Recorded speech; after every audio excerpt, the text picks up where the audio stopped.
and education and things like that. So if you see the vista here, this is a typical scene of our limestone barrens. And unfortunately, I haven't been to the Burren, and I'm really excited to try and get there someday, but you can see that it looks apparently quite similar. And it will take a few seconds for the screen, the slides to go, so I apologize again. Hopefully the next one's up. So I want to acknowledge, you know, after 20 years of working with the communities, I want to say really a hearty shout out to all the students and communities and schools that have supported our work on the Limestone Barrens.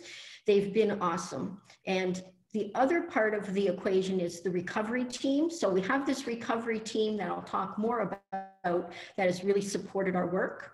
We have academic collaborators, and of course we have lots of funders, because as you know, you can't do this sort of work without good financial support also. So hopefully there's a map of North America on the screen now. I've boxed in the island of Newfoundland. So we're a large island, basically hanging off into the North Atlantic on the east coast of Canada. What I wanted to emphasize is that if you look at this squiggly line I've drawn here, which is supposed to be the Gulf Stream, that's where all that nice warm air is circulated, not to Newfoundland, but off to you guys. So what we do, unfortunately, is we get the cold waters flowing down from the Labrador Sea, which will actually surround most of the island with ice in the winter and spring. I shouldn't say it's a bad thing, because of course that's why we have the wonderful cod fishery, because we have such rich oceans. So keep that in mind, that this is the Strait of Belle Isle between the island of Newfoundland and Labrador, and in the spring it is packed with ice. Okay, Newfoundland is not only a biodiversity hotspot, but it's also a geological hotspot. And it's really interesting because Newfoundland is, I call it a dog's breakfast of geology, because we actually have part of it, the eastern part of the island is actually from the Moroccan plate that drifted across and hit part of the Appalachian plate that came up from the south. And so you get this incredible diversity of different types of substrates. What I want to show you, though, is that the blue is the limestone, and that is prevalently on the west coast of the island. And so this is called the Great Northern Peninsula. And we just kind of break it up into the Northern Limestone Barrens and the Southern Limestone Barrens. I'm going to talk mostly about the Northern Limestone Barrens because that's where we've done most of our work. So if we zoom in on the Labrador, on the Great Northern Peninsula, you can see that although this yellow area in orange is all limestone, it is covered with forest. The only thing that is limestone barrens is this tiny little bit of red you see hugging the coast. And that is what we call limestone barrens. It's very rare. It's less than 1% of the island, and it's actually only 50 square kilometers. So it's very small. It's actually 0.3% of the island's landmass. It has many different types of limestone. And you'll notice what's interesting is that there's actually marine sediment.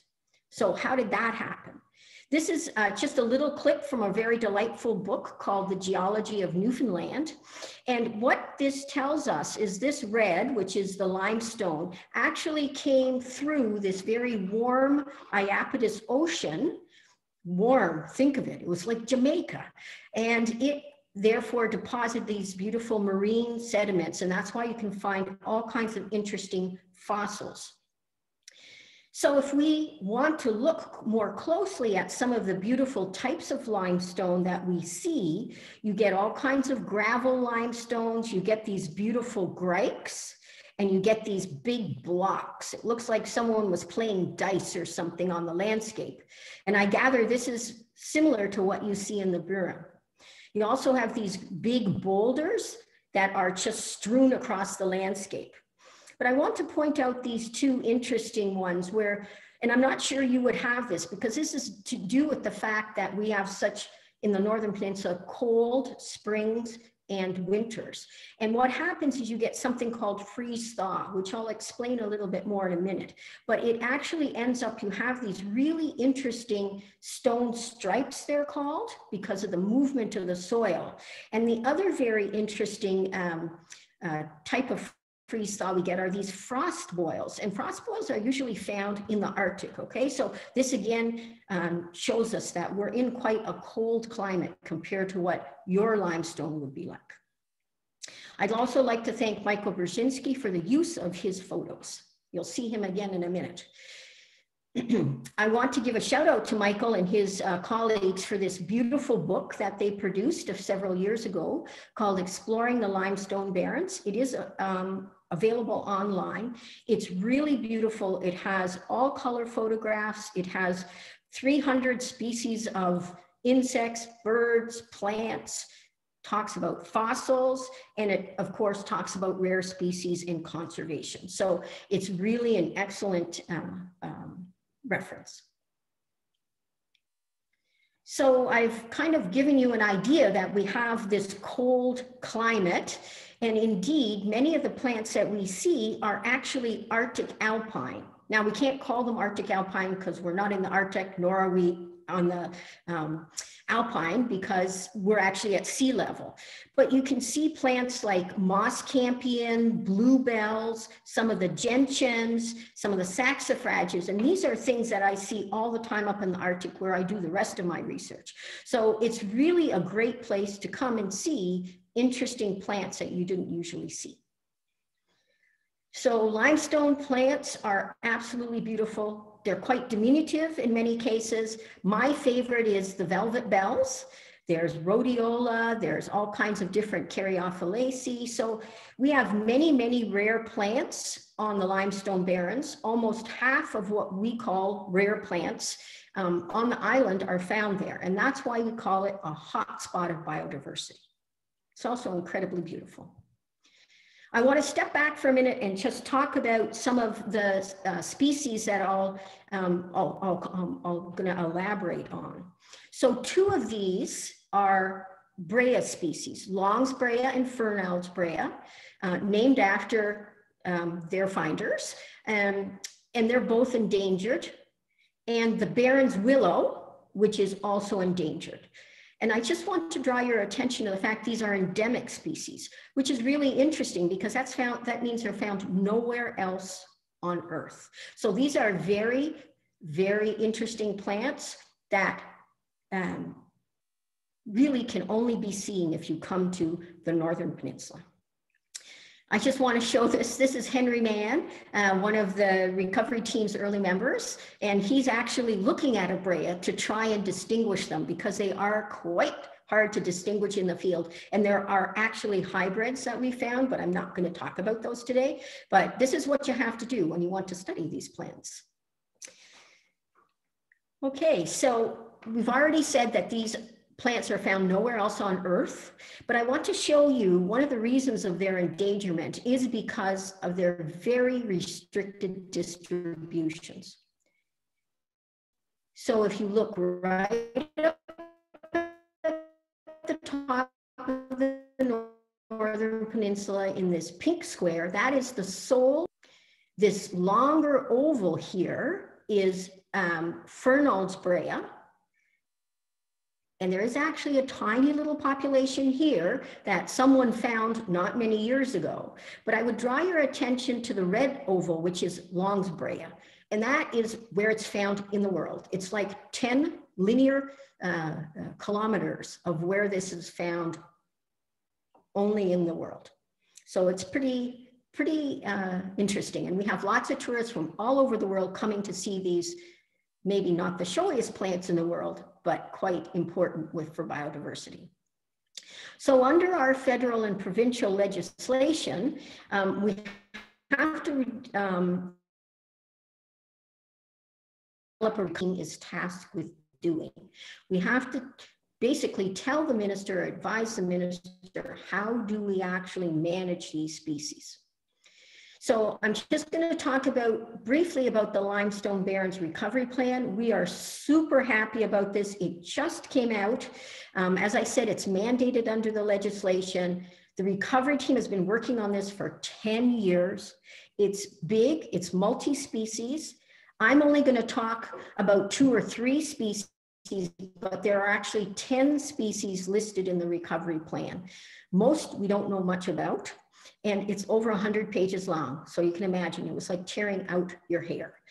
But what's important is that it outlines the conservation efforts that we need to do to make sure that these plants persist on the landscape, right? So we want to address threats. And we're happy that that's been submitted to the minister in charge for review, and we hope that they will soon give us the okay so that we can continue to work on these plants. So just to give you a sense of what it looks like in the winter, remember I said the Strait of Belle Isle is usually filled with ice, and it has wicked winds. Bumblebees, they here in the summer don't fly, they crawl because the wind's so bad.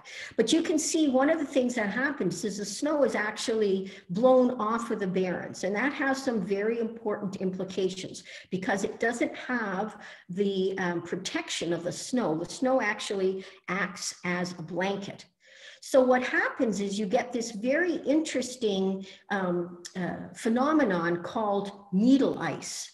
And what that means is that you get freeze thaw, and what happens is that moves this very fine limestone substrate so that you actually get these very interesting things that I showed you before, the frost sorting of the limestone gravels that you see in the lower here. You can see how all the bigger ones have been kind of pushed off to the side.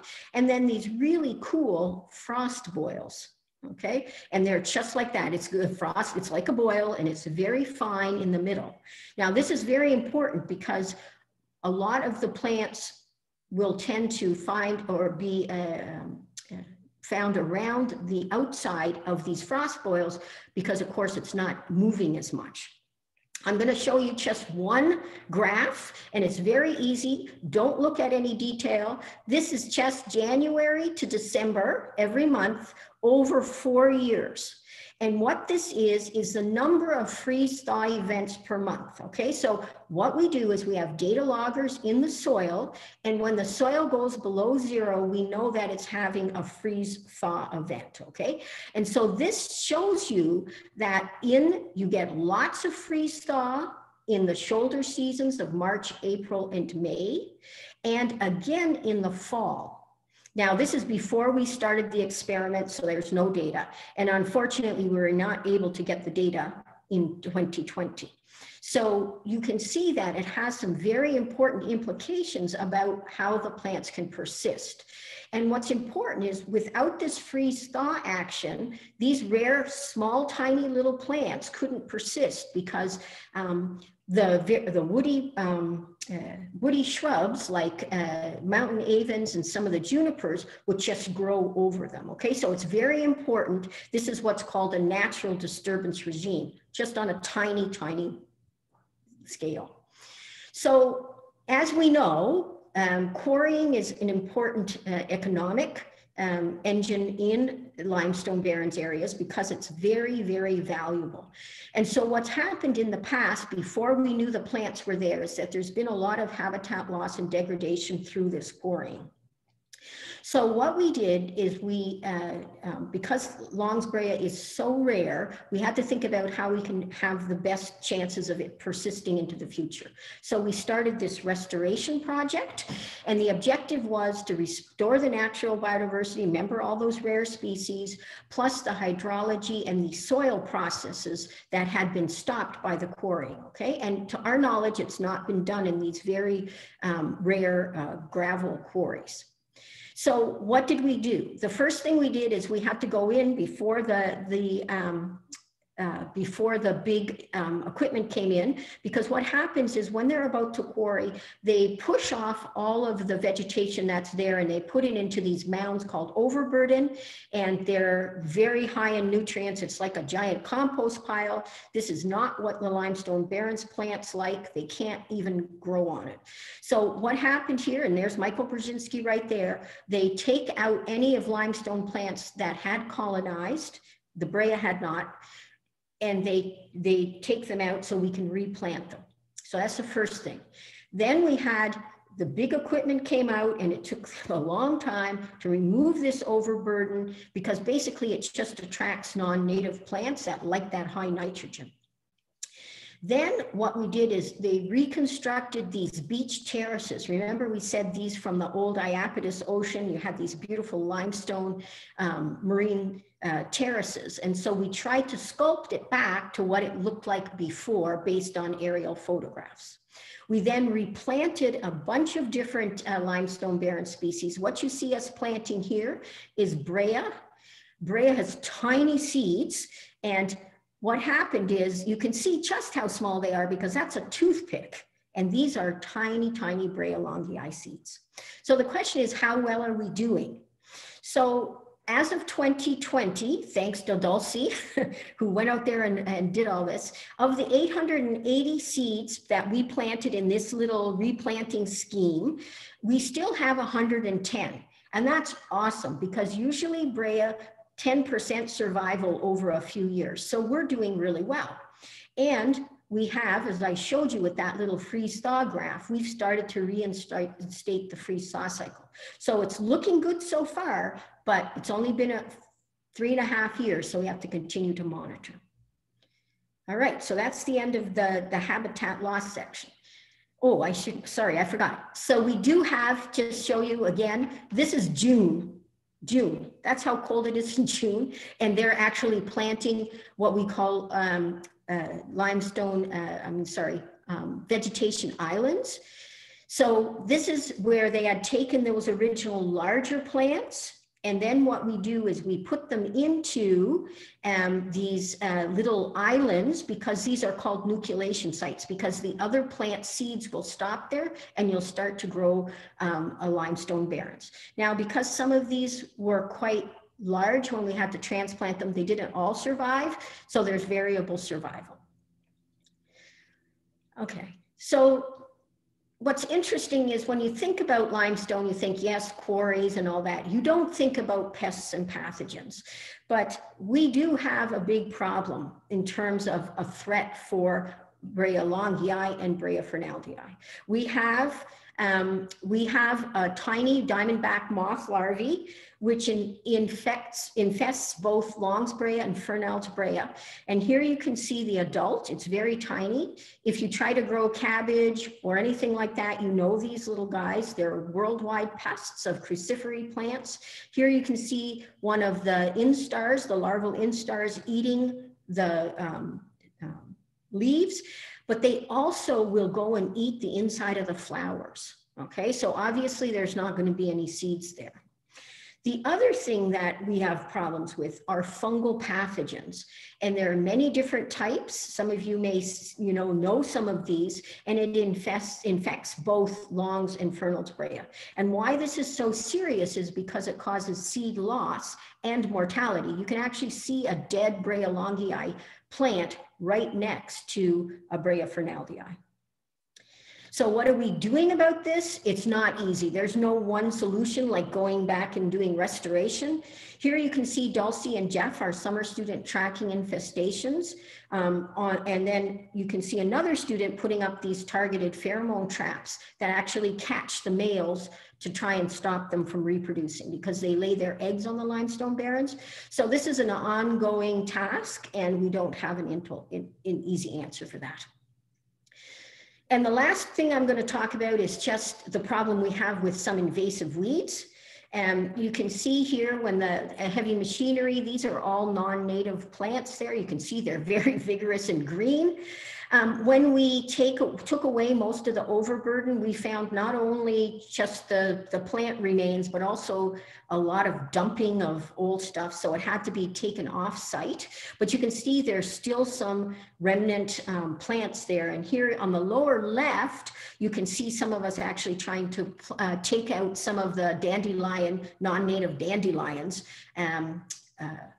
before they go to seed. We also have problems with coltsfoot, which is of course a European import. So we will continue to remove invasive weeds. We try not to use any pesticides, but we may have to try this. So thanks, that's the end for my part. And I look forward to any of your questions. Okay, and I'm gonna turn it over to Dulcie, and you can see our cold group here.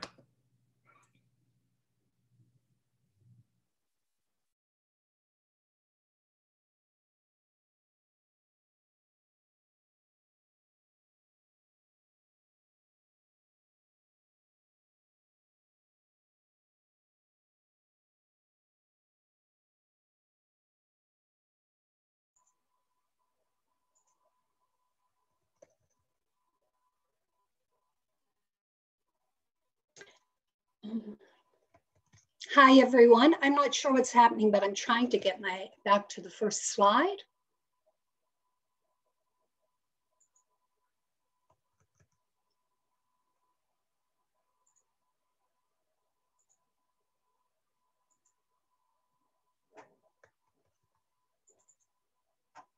Okay, here we go. Great. I just want to share with you a little background of how citizens here on the Great Northern Peninsula became aware of these endemic species and their fragile habitat and what's been happening in recovery efforts. So from the very start, long before people knew here on the peninsula that there was something special and rare here on these barrens, science and stewardship were in partnership, I like to say. And I want to share a little bit about that. And as you can see, looking from a distance, the barrens appear to be relatively that, but the closer you get to the ground, the more you see that they're teeming with life, from various plants to insects, and it was quite a challenge to bring this to the forefront for local people. So our stewardship tale begins with a discovery a long time ago, and as I said, the science and stewardship go hand in hand for the Limestone Barrens. And according to Fernald's very detailed accounts that he recorded in his journals, he had a lot of interaction with local people, and that started a building of relationships that provided him with the opportunity to go to inaccessible places because of the guidance of local guides. And first, when I started the Limestone Barrens program, there was one individual who shared that information with me because of a family member from years back had passed it along. However, relatively speaking, nobody on the Northern Peninsula knew about these limestone barrens. So fast forward to the 1990s, researchers from Memorial University came to the peninsula and started to do surveys, and Luise being one of them. And it was about this time that local people started to ask questions, and when the researchers were out on the barrens, they would come alongside and ask questions. And of course, they were informed of what was happening here and became aware of the specialness of this unique and fragile ecosystem. I believe that the key is to build the necessary conservation ethic, and this is all a part of it. Engage locals from the start in any way that's possible and keep them involved, because they are the keepers of the gate.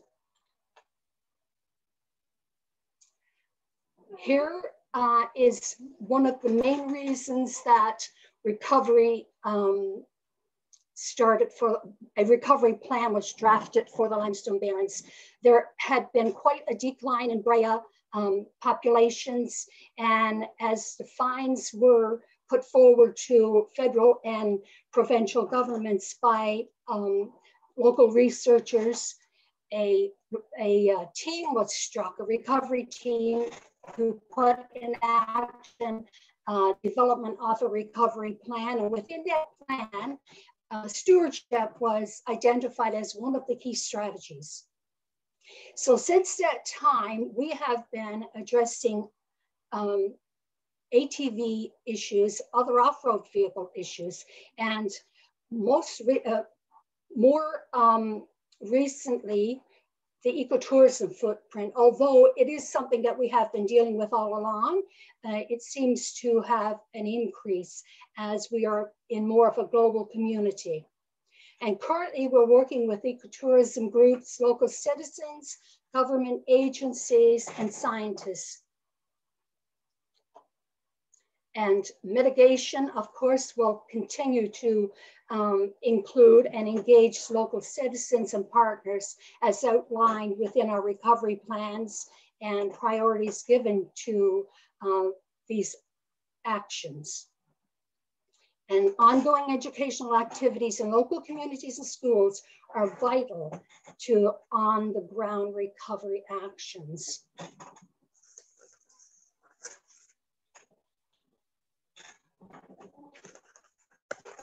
Growing season on the peninsula is short. So when we started to raise awareness of the limestone barrens, species at risk and their fragile ecosystem, we were challenged in how to get messages out to people about these beautiful plants when the growing season is so short. Well, we found a way to do it through photography.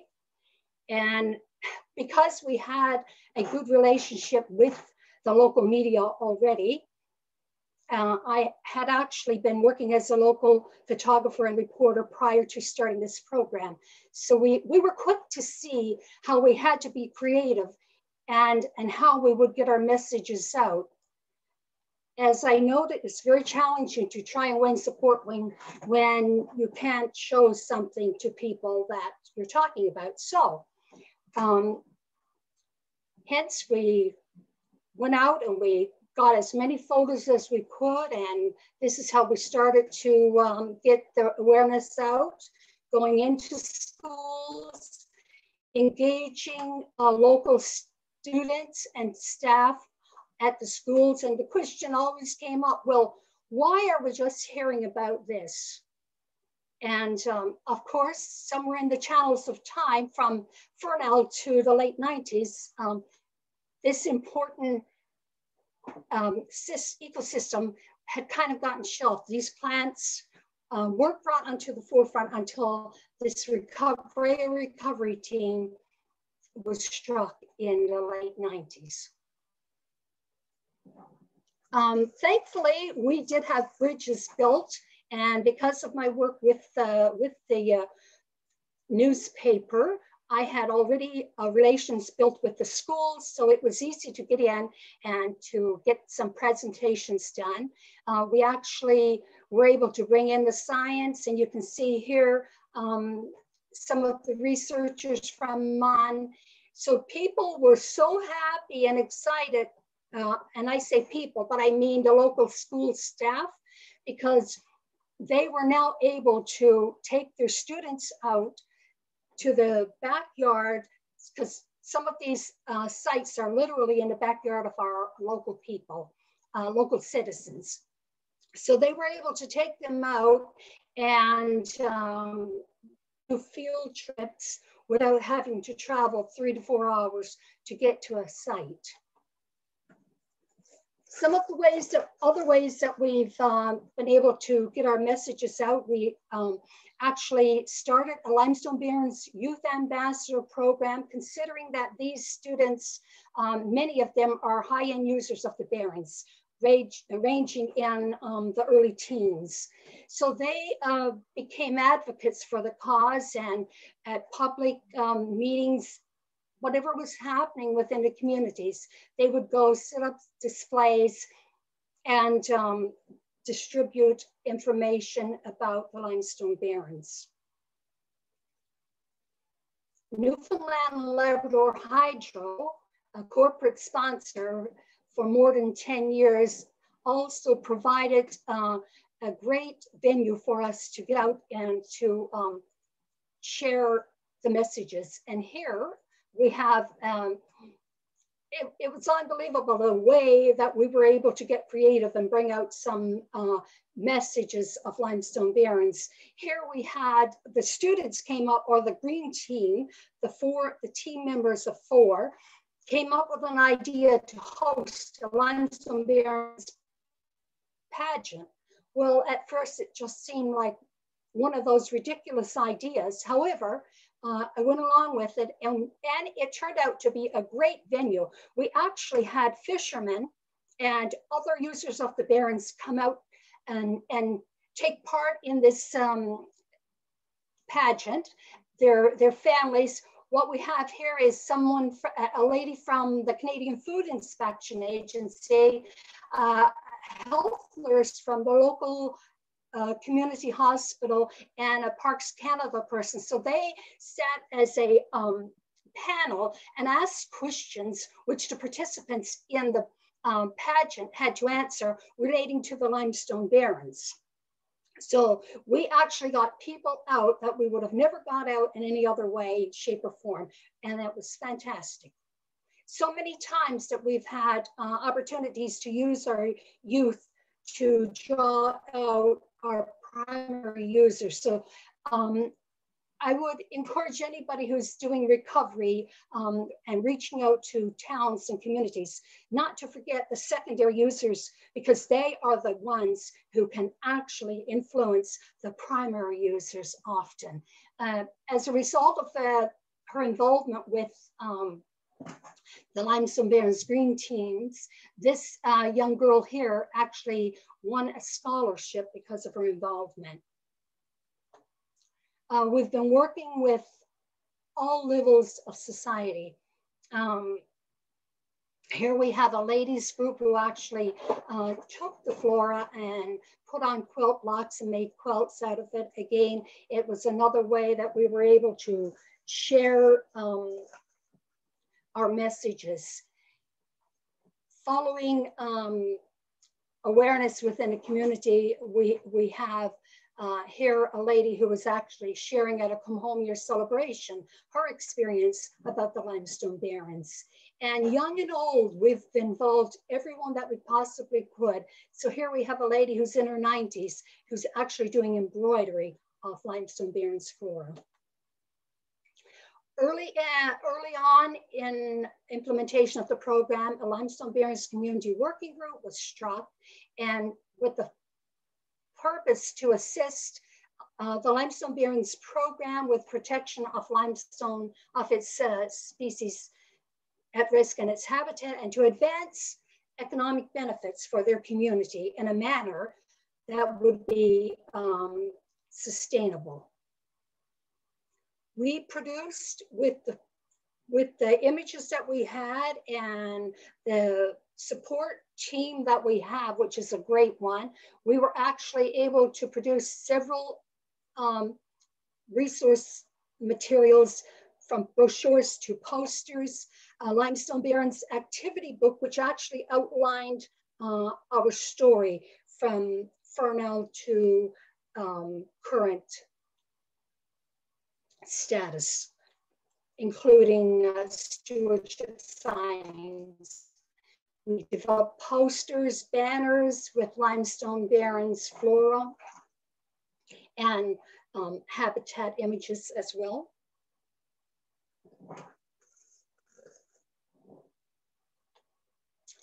Limestone Barrens placemats. I'm just going to give you a moment just to take a look at them.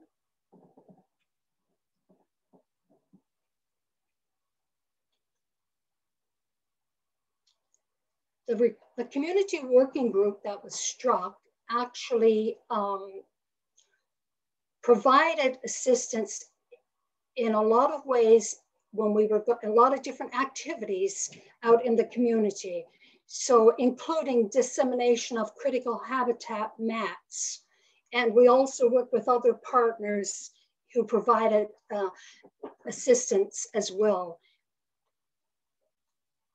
We have provided support for the Wilderness Ecological Reserve Advisory Committee. This committee put forth recommendations for ecological reserve here on the island. And this one was at Sandy Cove, where we have the big restoration effort that's been going on that Luise talked about. And so here we have a public consultation. And you can see Luise here in the background and some of her students and some of the other government agencies, while at the front we have local people. As a result of the involvement of the local people, we have their participation in the establishment of the Provisional Ecological Reserve, which today I'm happy to say is a full-fledged ecological reserve. And we are currently working with the recovery team to assist with efforts to expand Sandy Cove Ecological Reserve and to expand Watts Point and to see another one established at Cape Norman. We've also been working with enforcement people. Here we help host an enforcement workshop, which included giving presentations and going out and doing site visits with these conservation officers, park rangers, and wardens to inform them about the species, and so that they could actually go out and know where they were, because some of these people were actually monitoring sites. We've been working with various community groups and agencies regarding land use planning. And here we have a group up at Wild Bite. So we have a wildlife manager here coming alongside to give support and direction for trails in that area. And this one goes back again. Michael Brzezinski and Ann have been very, very supportive, and they've given much volunteer work to the Limestone Barrens program. And here they were at Flowers Cove providing support with a trail there.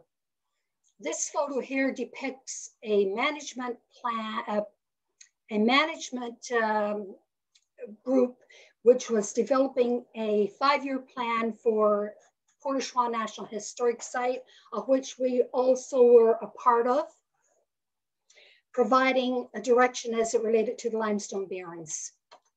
So we've been out there involved in the community as a whole from every level imaginable. Here we have some of the local people out helping with the downloading of data from one of the climate stations.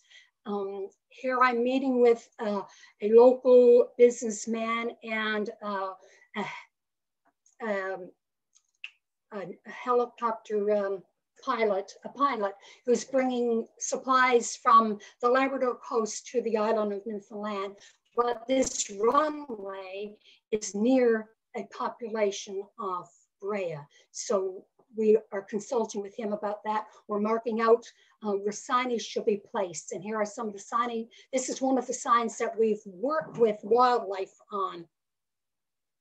And they are erected at at many of the sites where lungs are found. We have put up species at risk displays at local airports, and this was done in conjunction with the Canadian Wildlife Service. And we are currently working with tourism groups, local citizens, government agencies. Just recently met with a group up at Flowers Cove that we are planning to we are actually helping them with proposal writing and plans for a big project in that area. Our hope is, and our plan is, to develop a sustainable ecotourism best practices guidance document for the Limestone Barrens in conjunction with these groups.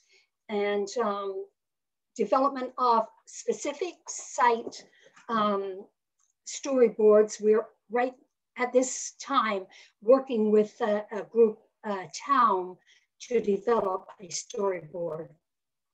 And of course, site brochures and planning an ecotourism workshop in the near future. These are some of the signs that have been erected at Port au Choix National Historic Site some years back, and these have actually been provided as templates to local towns who have actually taken advantage of it. And they have, because each of these signs depicts the region and provides information about the plants, about the habitat, and about some of the work that's happening in other areas. One sign is site specific. So it's been these were developed by Parks Canada, and it's been a great plan from the start. And now we have these eco stops. This is a project that we worked on with Department of Fisheries and Oceans. Again, it came about as a response to a trail that was done by a local group called Sabri, and we provided support here as well. One thing that we've been doing is recognizing our good stewards, those volunteers who've been out there with us from the beginning. And this is something that's very important, I believe, to keep the momentum going and to show appreciation for those who are helping us. So in concluding, I would say that to be successful, species at risk recovery efforts must be a combination of research, community involvement, education, stewardship, and protection. Thank you.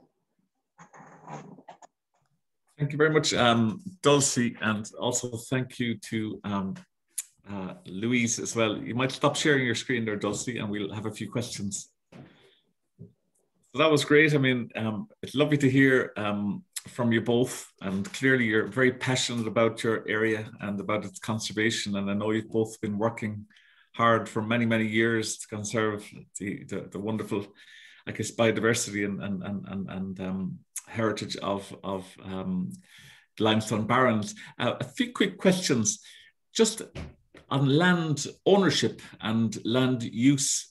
Is there any other land uses in the barrens, and who owns the limestone barrens? I guess I can take that one. This has been a bugaboo for a long time because, of course, limestone barrens are,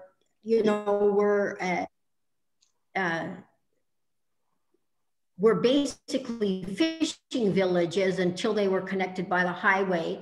And so many times we don't know who actually owns them. Most of the time it's not private land. And I noticed in one of the questions, there was really the only thing that happened there was quarrying. They used to dry their nets on the limestone barrens, because the fishermen's nets, because most of them were fishermen, or they would take the wood that they cut during the winter and dry it.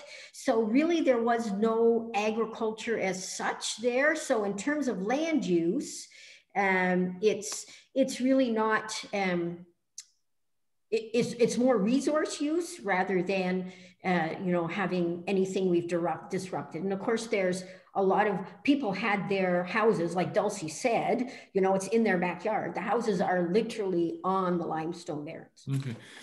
Yeah. And do you have browsers? I know there's a lot of kind of woodland inland from there. So do you have deer and things like that, which maybe browse on some of the rare plants? Is that an issue for you?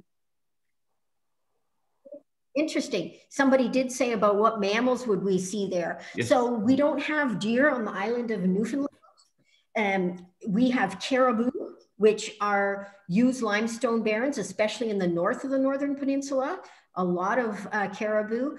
Moose were brought in the 1900s, and they are very, very common now, but they tend to be more in the forest than on the limestone barrens. So occasionally you do see moose every once in a while, but in the area I was talking about, I think we've seen a moose footprint once. Yeah. Okay, and just to elaborate then on Terry's question, Luise, while you're speaking, what species of birds, reptiles, birds, reptiles, and other mammals would you find on the barrens? Right. So this is always been of interest because the limestone barrens are such a linear strip.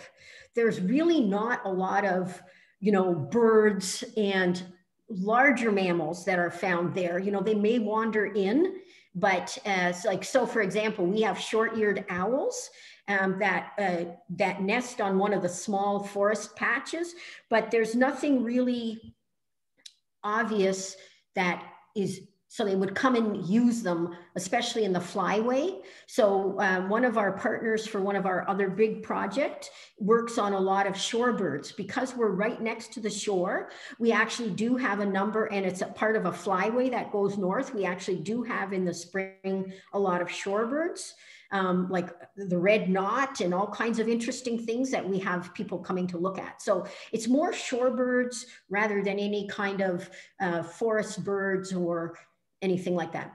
Now, I will say we do have some interesting insects, but again, it's not like we haven't yet found one that is only found there, like we have with the plants, right? Yeah. Mm-hmm. Mm-hmm. Very interesting. Let's talk a little bit about the community that you mentioned, and you've shown some great photographs and really inspiring examples of community stewardship, and I think that's a model that we really try and advocate here in the Barren, like community ownership of the conservation agenda and community action toward it. What describe the community to me? Is it a fishing community? Is it economically fairly, I suppose, sustainable, or are there tough times? I know for a lot of coastal fishing communities there probably are. How do people make a living? What's your typical sort of community like up in the Barrens? Oh, okay, I can take that one. We have a very senior population now because of the outmigration in the early 90s. Most of the people who work here are actually fishermen, or they commute. So they go across the country. They may go to British Columbia. So it's from one coast to the other in Canada, into mines where they work, gold mines, and some of more where you have different metals other than gold, of course, ore mines. And so these are mostly what we have now. Going to Alberta to the oil sands, this is what we have, what we're faced with currently. There's a big segment of the population that we don't have here anymore. They've in the 90s, when the outmigration started, that age group that were graduating from high school then, they never came back. And that's been happening now for probably almost 2 decades. Wow. And yeah, so how is that reflected, Dulcie, in the school populations? Are they continuing to decline? Are schools shutting down, or what's happening? Absolutely. It's a big decline list. I haven't gotten most recent stats, but a few years back they were seeing like a decline of 50% in some schools, and some schools have actually had to close. Mm-hmm, mm-hmm. Yeah. Does that add to the challenge? I guess it's often said here that if your numbers are declining, if the population is economically challenged, and if there's very little indigenous industry, it makes possibly the whole conservation message that bit harder to sell, because it's possibly less of a priority. Would you find that? I mean, There seems to be very little indigenous industry, as you described. There's a lot of people have left the area, so quite an elderly population. Does that pose a challenge to your stewardship approach? It's interesting that you make that comment, because lately I've been thinking a lot about it, and we're seeing like a different mentality now, even within some of the towns when I go visit. Previous mayors had a different attitude, but I know in one of the local towns now, it's a fisherman who's actually a mayor, and his attitude toward the plants are so, it's so from one end of the one extreme to the other. So there's like this gap, and it just indicates why education has to be ongoing, why it's vital to get a buy-in from local people. Now, within our schools, we're still seeing students interested. However, we've lost a year now of schooling and education. So we've got another gap there that needs to be addressed. Stewardship is something that has to be constantly ongoing, so that people have it before them, that they're reminded. If not, somehow it seems that people have a tendency to forget quickly. And we're seeing a lot of ATV usage again. Snowmobiles, I didn't make reference to that because there were so many other things that I could have brought in that we've been addressing. Yeah, so certainly it is impacting what we're doing. And just one other quick question. Sorry. I was just going to pop in and say, one of the big things that I think Dulcie, has been working hard on lately, well, we all have, is the fact of trying to make this an ecotourism stop. So she mentioned that and she's been working a lot with the town of Flowers Cove. They're putting in a big grant to try and make like a little hub for tourism, for people coming, so we can train local people to be trail guides and things like that. So we are trying to make this more of a cultural as well as an ecological tourism thing. And just on that, I mean, there's you mentioned before the Port au Choix. Is that a Viking site in my recollection? Is that correct? No, you're thinking something further. Yeah, you're okay. So there are a few cultural sites that you mentioned in your talk, but is there many archaeological sites or historical sites of importance in the area? That's a very important archaeological site. The earlier people that came to the island would have set up in Port au Choix. So that's been a very important dig for many years. I think maybe the late 60s. Okay. And they do have a site there at Parks Canada. Mm-hmm. Interesting. I'm going to hand back to Pranjali in a moment, but thanks, Frank McGorty, for your question. It doesn't about agricultural practices. I assume there's very little actual farming on the Barrens, but in the general vicinity, could you describe a little bit about some of the farming practices? Is there much food production in the area? Maybe not in the Barrens, but adjacent to it. No. There's a short answer to that, and it's no. Okay. People have...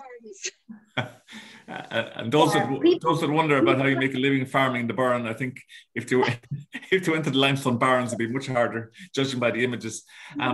Listen, thank you both. It was really interesting. Sorry, Luise? I just said there's no cows or anything like that. There's really no farming. It's just small kitchen gardens that people have outside, mostly in the peat, to try and grow their own food. But no, absolutely no agriculture. Okay. Listen, it was a really interesting presentation. Just before I hand back to Pranjali, just to see that some of the common plants that we have, what you call the harebell, or the bluebell we call the harebell, and the gentiana amarella and the mountain avens you mentioned as well. I was very fortunate to visit the Limestone Barrens 10 or more years ago. And one thing maybe that is worth emphasizing about it, not just the interesting ecology and stewardship and historical sites, but the incredible level of hospitality in that area. I think there's a great connection between Ireland and Newfoundland, and in that quite remote part of Newfoundland and up in the Barrens, there's just wonderful people who just give you such a warm welcome. So if anybody's feeling adventurous post-COVID, I'd really recommend that they visit that part of the world. And it's great to hear from you both, Dulcie and Luise, that it's in such good hands. I know you've been doing this work for a long time, so congratulations, it's fantastic. And I think we really appreciate it, even at this distance away from you. So thank you very much, and for joining us. Over to